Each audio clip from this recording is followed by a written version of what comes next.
बाजार की चाल एक बार फिर डगमगाई हुई है। कहां नए हाई बनने की उम्मीद थी, लेकिन अब 17,000 के ऊपर टिके रहने की चुनौती है।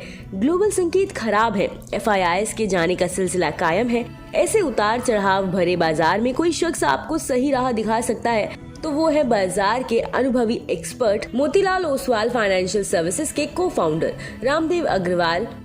इस समय दुनिया भर के बाजारों और भारतीय बाजारों में जारी उतार चढ़ाव पर अपनी राय रखते हुए उन्होंने कहा कि दुनिया भर के बाजारों में काफी उथल पुथल है, फिर भी आपको बाजार से जुड़े रहना होगा। वैसे भी निवेशकों को पैसे कमाने से मतलब होता है। लंबे समय में अच्छी कमाई के लिए IT शेयरों को पोर्टफोलियो में रखना चाहिए। उन्होंने कहा कि इसके आगे भी IT सेक्टर में बड़ी ग्रोथ की संभावना दिखाई दे रही है। हालांकि अमेरिकी बाजारों के उतार चढ़ाव का असर भारतीय IT कंपनियों के शेयरों पर पड़ेगा।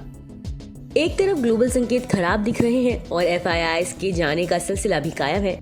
इससे भारतीय बाजारों पर क्या असर होगा, इस सवाल का जवाब देते हुए रामदेव अग्रवाल ने कहा कि निवेशकों को FIIs की बिकवाली से घबराना नहीं चाहिए, बल्कि डरने की बजाय ग्रोथ सेक्टर में निवेश करते रहना चाहिए। वैसे भी अगर आप बाजार से जुड़े हैं और इसकी जानकारी रखते हैं तो आपको 20 से 30% करेक्शन के लिए हमेशा तैयार रहना चाहिए।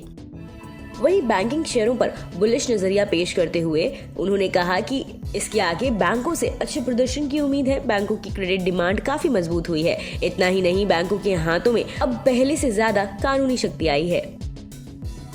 किसी शेयर विशेष पर बात नहीं करते हुए उन्होंने कमाई वाले सेक्टर बताते हुए कहा कि भविष्य में मैन्युफैक्चरिंग सेक्टर में मौके आएंगे। सरकार द्वारा जारी PLI स्कीम से इस सेक्टर की ग्रोथ बढ़ेगी। इनमें विदेश से ज्यादा घरेलू डिमांड वाले सेक्टर्स में मौके नजर आएंगे। PLI स्कीम से मैन्युफैक्चरिंग ग्रोथ बढ़ेगी।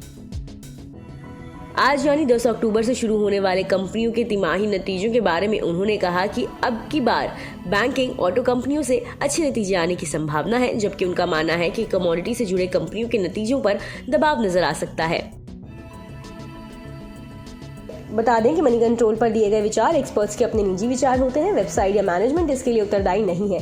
यूजर्स को मनी कंट्रोल की सलाह है कि कोई भी निवेश निर्णय लेने से पहले सर्टिफाइड एक्सपर्ट की सलाह लें।